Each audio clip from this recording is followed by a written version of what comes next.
संविधान का निर्माण।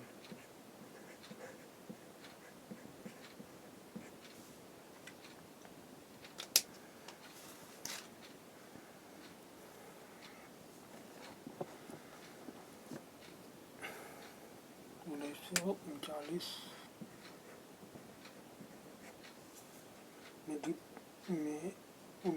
में विश्व युद्ध छोड़ने के बाद संविधान सभा की मांग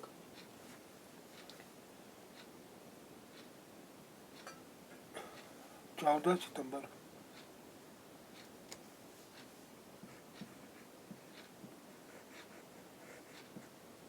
1939 को कांग्रेस कार्यकारिणी द्वारा जारी किए गए एक लंबे वक्तव्य दोहराया गया। गांधी जी ने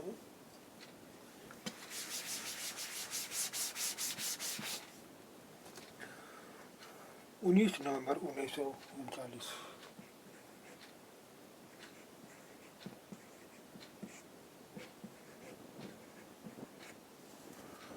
को हरिजन में द ओनली वे शीर्षक के अंतर्गत एक लेख लिखा, जिसमें उन्होंने संविधान सभा देश की देशज प्रकृति का और लोकेच्छा का सही अर्थों में तथा पूरी तरह से निरूपण करने वाला संविधान बना सकती है। उन्होंने घोषणा की कि सांप्रदायिक तथा अन्य समस्याओं के न्याय संगत हल का एकमात्र तरीका ही संविधान सभा ही है। 1940 के अगस्त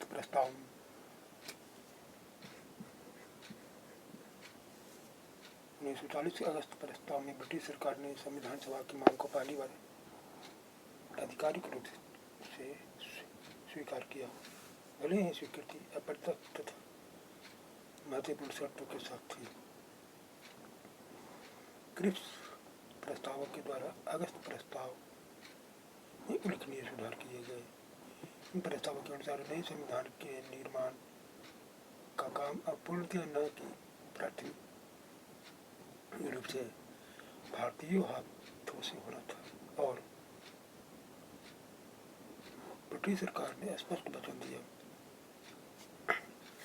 कि वह प्रस्तावित संविधान निर्माण निकाय द्वारा बनाए गए संविधान को स्वीकार करेगी। क्रिप्स मिशन की विफलता के बाद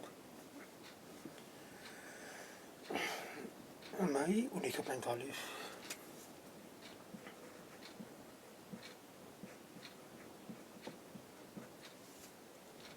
में यूरोप में युद्ध की समाप्ति तक भारत की संवैधानिक समस्या के समाधान के लिए कोई कदम नहीं उठाया गया।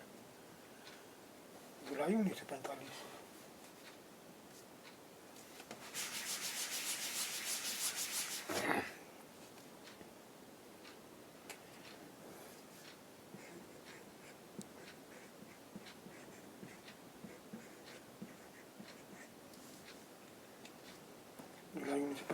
इंग्लैंड में नई लेबर सरकार सत्ता में आई।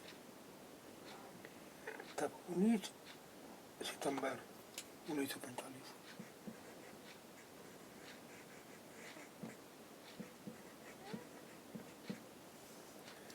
को वायसराय लॉर्ड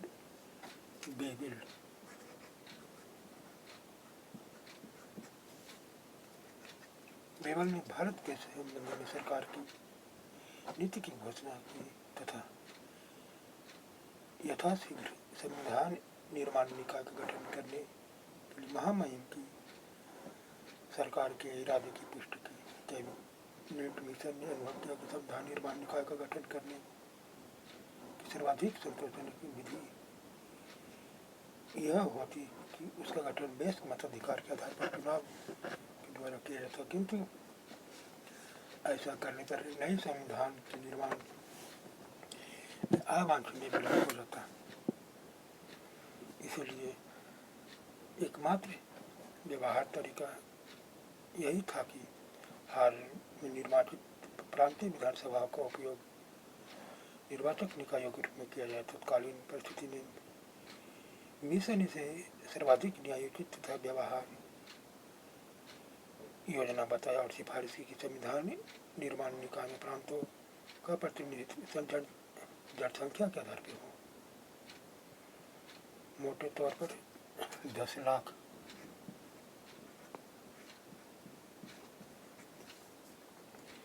लोगों के पीछे एक सदस्य चुना जाए और विभिन्न प्रांतों को आवंटित स्थान इस परियोजना के लिए वर्गीकृत मुख्य समुदायों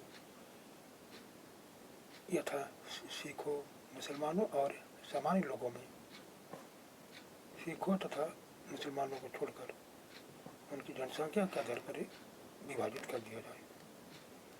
प्रत्येक समुदाय के प्रतिनिधि प्रांतीय विधानसभा में उस समुदाय के सदस्यों द्वारा चुने जाने थे और मतदान एकड़ संक्रमण के मत सहित अनुपात प्रतिनिधित्व की विधि द्वारा कराया जाना था।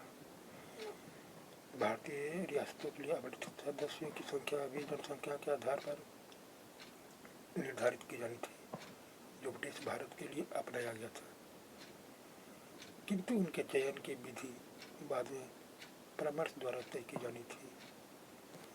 संविधान निर्माण निकाय की सदस्य संख्या 389 निर्धारित की गई।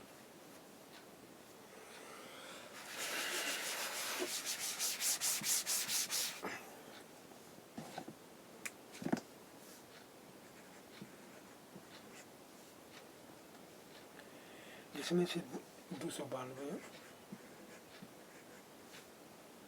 प्रतिनिधि ब्रिटिश भारत के गवर्नरों के अधीन 11 प्रांतों से 4 चीफ कमिश्नरों के 4 प्रांतों अर्थात दिल्ली, अजमेर, मारवाड़, कुर्ग और ब्रिटिश बलूचिस्तान से एक तथा 93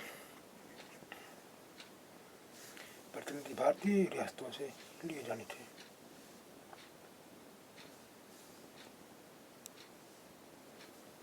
कैबिनेट मिशन ने संविधान के लिए बुनियादी ढांचों का प्रारूप पेश किया तथा संविधान निर्माण निकाय द्वारा अपनाई जाने वाली प्रक्रिया का कुछ विस्तार के साथ निर्धारण किया। ब्रिटिश भारत के प्रांतों को आवंटित 296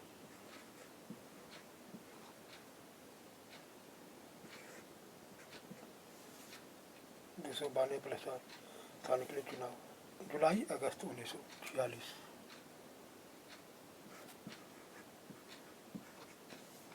जुलाई-अगस्त 1946 तक पूरे कर लिए गए थे।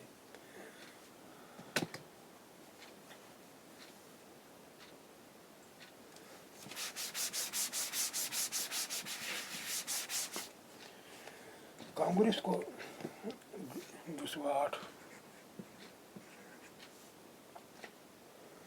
स्थानों पर, जिनमें 9 को छोड़कर शेष सभी समान स्थान शामिल थे, विजय प्राप्त हुई और मुस्लिम लीग को मुसलमानों को आवंटित स्थानों में से 5 स्थानों को छोड़कर शेष 73 स्थानों पर विजय प्राप्त हुई।